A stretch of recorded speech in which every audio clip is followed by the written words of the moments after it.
we're going to be doing something with Greenland, either the nice way or the more difficult way.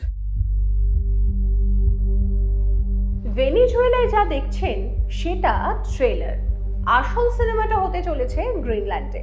হ্যাঁ, এমনই বলছেন ভূ রাজনৈতিক বিশ্লেষকরা। আমেরিকার নজর এখন আর শুধু ল্যাটিন আমেরিকায় আটকে নেই। ডোনাল্ড ট্রাম্পের পাখির চোখ এখন সুদূর উত্তরের বরফে ঢাকা এই দ্বীপের উপরে। কিন্তু কেন? বরফের নিচে লুকিয়ে কোন রহস্য?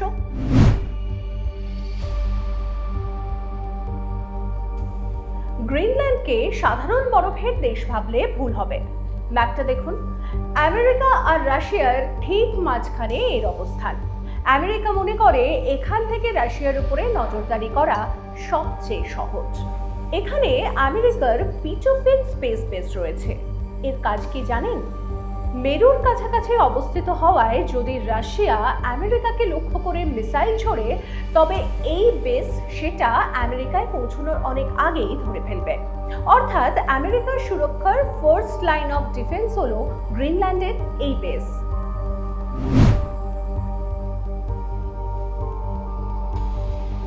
তবে ট্রাম্পের এই আগ্রহের কারণ শুধু সামরিক নয়, আসল কারণ হলো টাকা এবং টেকনোলজি।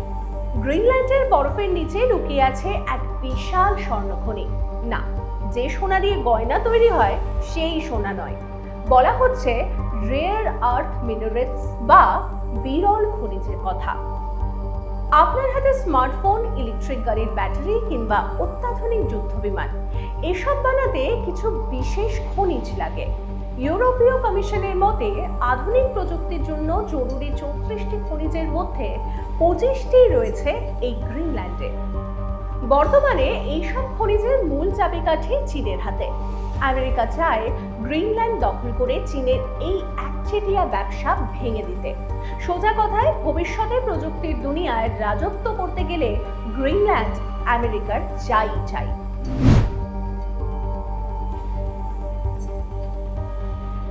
ট্রাম্প তো সোজা গ্রিনল্যান্ডকে কিনতেই চেয়েছেন, কিন্তু গ্রিনল্যান্ড আর ডেনমার্ক সাফ জানিয়ে দিয়েছে গ্রিনল্যান্ড বিক্রি নেই। গ্রিনল্যান্ডের জনগণের বক্তব্য, তাদের ভবিষ্যৎ তারা নিজেরাই ঠিক করবেন, আমেরিকা নয়। কিন্তু আমেরিকা কি সহজে ছেড়ে দেবে? তারা যেমন ভেনিজুয়েলার তেলের নিয়ন্ত্রণ নিচ্ছে, বিশ্লেষকরা বলছেন আমেরিকা ফার্স্ট এই নীতি মেনে গ্রিনল্যান্ডেও আধিপত্য বিস্তার করতে মরিয়া uncle Sam. I would like to make a deal, the easy way, but if we don't do it the easy way, we're going to do it the hard way. Venezuela থেকে Greenland, এটা আসলে বিশ্বজুড়ে সম্পদ দখলের এক নতুন লড়াই। Cinema কিন্তু সবে শুরু।